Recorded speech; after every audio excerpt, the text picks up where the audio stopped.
आज का सवाल ये है कि क्या रोज़े की हालत में सुरमा डाल सकते हैं, और इसी तरह क्या रोज़े की हालत में ऑयल सर या जिस्म पे लगा सकते हैं, और इसके रिलेटेड ये भी कि क्या रोज़े की हालत में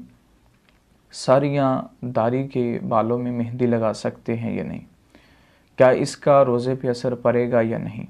दीन इस्लाम इस हवाले से क्या फरमाता है। तो याद रखिए, दीन इस्लाम इस हवाले से ये फरमाता है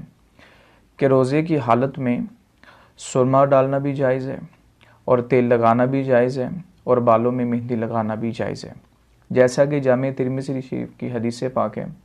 हज़रत अनस बिन मालिक रज़ी अल्लाह तआला अन्हु से हदीस के रावी हैं, नबी करीम रऊफ़ुर रहीम ताजदार मदीना सल्लल्लाहु अलैहि वसल्लम की बारगाह में एक शख्स हाजिर हुआ। अर्ज़ की, या रसूलल्लाह सल्लल्लाहु अलैहि वसल्लम, मेरी आंखें दुख रही हैं, हालांकि मैं रोज़े में हूँ, तो क्या मैं